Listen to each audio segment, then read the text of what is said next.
جی السلام علیکم ورحمۃ اللہ. میں مبشر لقمان صاحب کا ایک پروگرام ابھی سن رہا تھا. پہلی بات ہے، آج تو پاکستان میں ایک خودکش دھماکہ ہوا ہے کچہری اسلام آباد کچہری کے اندر، جس میں 13 شہید ہو گئے ہیں پاکستانی جو پرامن شہری ہیں. 13 وہ شہید ہو گئے ہیں اور کافی زیادہ زخمی ہو گئے ہیں. تو ہمارے جو محسن نقوی صاحب ہیں وہ فرماتے ہیں جی اب نہ اسلام آباد میں ای ٹیگ کے علاوہ کوئی گاڑی داخل نہیں ہو پائے گی. ٹھیک ہے، یعنی وہ سمجھ رہے ہیں اگر گاڑیوں پہ ای ٹیگ لگ جائے گا تو شاید جو ہے نا زیادہ حفاظت ہو جائے گی اسلام آباد شہر کی.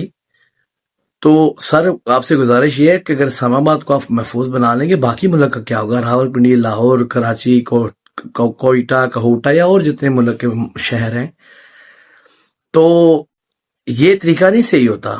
بہرحال اینی وے بات وہ میں کر رہا ہوں مبشر لقمان صاحب کی.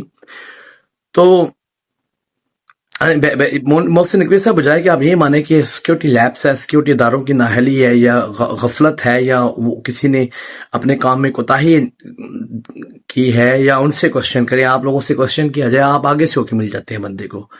تو میرا آپ کے لیے میسج یہ ہے کہ ہم جو خون پسینے کی کمائیاں دے دے کے، ٹیکس دے دے کے، غریب دے دے کے بیچارہ مر رہا ہے، لیکن پھر بھی وہ اس کی جان مال اور عزت نہیں محفوظ اس ملک میں.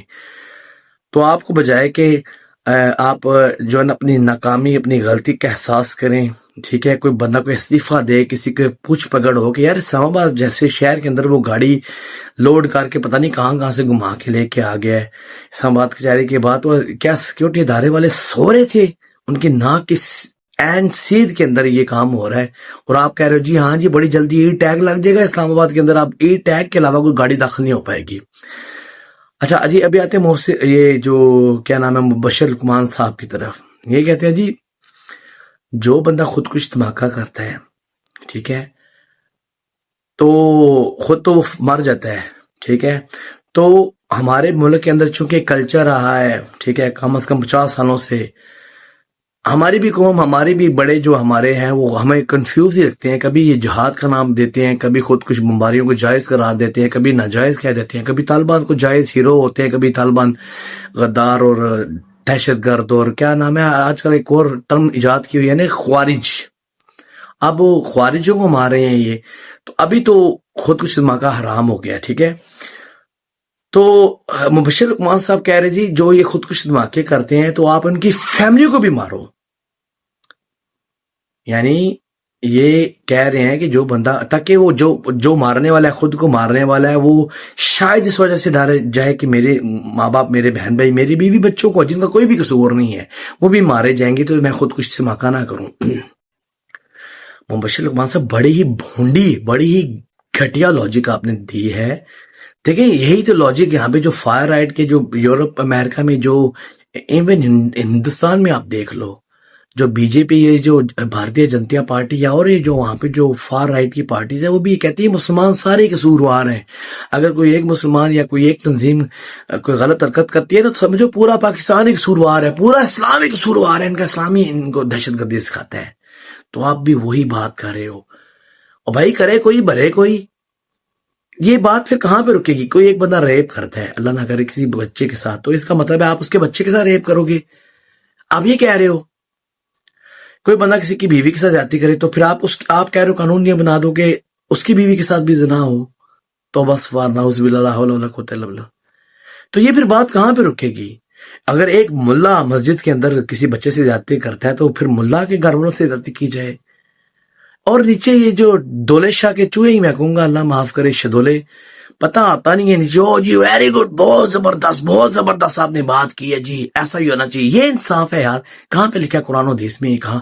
کیونکہ دستور پاکستان کا قرآن کے خلاف تو بن نہیں سکتا. ویسے تو بن رہا ہے سب کچھ، جو آئینی ترمیم ہو رہی ہے یہ بھی قرآن کے خلاف ہے. میں کئی علماء کا بیان سن چکا ہوں. یہ جو ہمارے جو بڑوں کو جو استثناء دیا جا رہا ہے، یہ تو انبیاء کے پاس ہوتا ہے، یہ تو خدا صرف اپنے انبیاء کو دیتا ہے. بہرحال بات پھر کہیں سے کہیں نکل جائے گی. تو پاکستان کا قانون چونکہ اسلام کے خلاف نہیں بن سکتا، تو اسلام میں تو کہیں یہ سزا نہیں ہے کہ اگر کوئی ایک خودکش بمبار ہو تو آپ اس کی پوری نسل کو مار دو.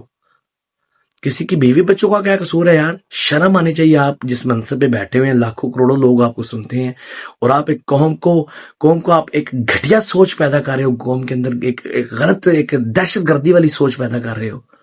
آپ بھی لوگوں کو اکسا رہے ہو.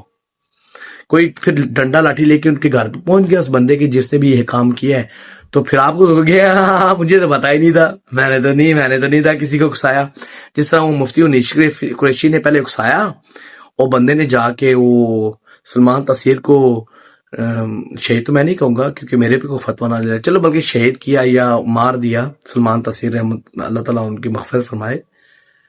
تو جب وہ ممتاز قادری کو مارا گیا تو وہ تو مفتی حنیف قریشی صاحب نے کہہ دیا جی او جی نہیں جی میں تے کو جی نہیں کیا، میں تے نہیں سی اکسایا. تو بیسکلی آپ میں اتنی جرت، آپ میں اتنی ہمت اگر ہو تو آپ تو یہ کہو کہ ایسے ملا، ایسے علماء، ایسا قاری، ایسا مولوی جو کسی کو غلط انفارمیشن دیتا ہے کہ خود کچھ دھماکہ کرو، جنت میں ہورے ملیں گی، جنتی ہو، یہ ہو وہ ہو، اس کو پکڑو، یہ تو آپ کہو گے نہیں. لیکن آپ یہ کہہ رہے ہو کہ اس کے مظلوم گھر والوں کو، اس کے بیوی بچوں کو، اس کے ماں باپ کو، اس کے بہن بھائیوں کو مار دو. تو کہاں تک بات رکے گی؟ پھر محلے والوں کو بھی نہ مار دیں. ارے محلے سے رکو، پھر تو شہر والوں کو ہی مار دیں. جس شہر سے ایک دہشت گرد نکلا ہے، پورے شہر کو مار دیا جائے. کیوں نہ صوبے کو مار دیا جائے، بلکہ پورے ملک کو ہی مار دیا جائے. بونڈی لوجک، بونڈی قوم، بونڈی، اور نیچے بیٹھے ہوئے شدولے، زبردست زبردست زبردست. افسوسناک افسوسناک شرمناک آپ کا یہ بیان تھا. تو کیا کہہ سکتے ہیں؟ اور میں جیسے میں نے کہا قرآن و سنت کے بالکل خلاف ہے. کسی کی سزا اللہ تعالیٰ قرآن میں کئی جگہ کہتا ہے، کسی کی سزا کسی دوسرے سے اللہ تعالیٰ نہیں پوچھے گا. قیامت میں بھی یہی معاملہ ہے اور دنیا میں بھی یہی معاملہ ہے. باپ کرتا ہے تو بیٹا قصوروار نہیں ہے، بیٹا کرتا ہے تو باپ قصوروار نہیں ہے. بہرحال یہ تو مہذب معاشروں کی باتیں ہیں، تو ہم تو شاید مہذب، ہمارا شاید مہذب معاشروں سے کوئی لینا دینا ہی نہیں ہے. ٹھیک ہے، بہرحال اللہ تعالیٰ شہداء کے گھر والوں کو جو ہے نا صبر و کیا کہتے ہیں جمیل عطا فرمائے، اور ہماری جو ادارے ہیں اللہ تعالیٰ ان کو بھی جو ہے نا آمین اس طرح کی صلاحیت دے کہ وہ یہ دہشت گردی کے واقعات پہ ٹوٹل قابو پا لیں. کیونکہ قوم تو بڑا کچھ کر چکی ہے، اس سے زیادہ قوم اور کچھ نہیں کر سکتی. اب قوم خود تو نہیں یہ روک سکتی دھماکے.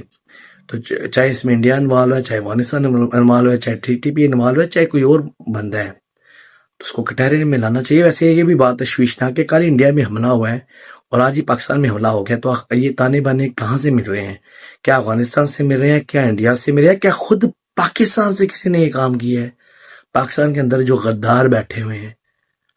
تو یہ بہرحال یہ تو کام سیکورٹی اداروں کا کرنے والا ہے. ہمارا کام تو، عوام کا کام تو یہ کہ کوشچن ریز کرے اور سیکورٹی اداروں سے پوچھے کہ بھائی آپ کیا کر رہے تھے، کون سی نیند کی گولیاں آپ نے پی ہوئی تھیں کہ اسلام آباد جیسے ہمارا جو دارالخلافہ ہے پورے شہر کا، سب سے زیادہ مہنگائی بھی ہوئی ہے، پراپرٹیز بھی وہاں پہ مہنگی ہیں، اشرافیہ بھی زیادہ تر وہیں پہ رہتی ہے. تو اگر وہ اسلام آباد محفوظ نہیں ہے تو پھر کون سا شہر محفوظ ہے؟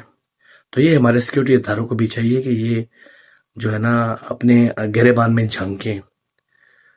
جی پاکستان زندہ باد. اللہ تعالیٰ ہمیں ہدایت دے. آمین.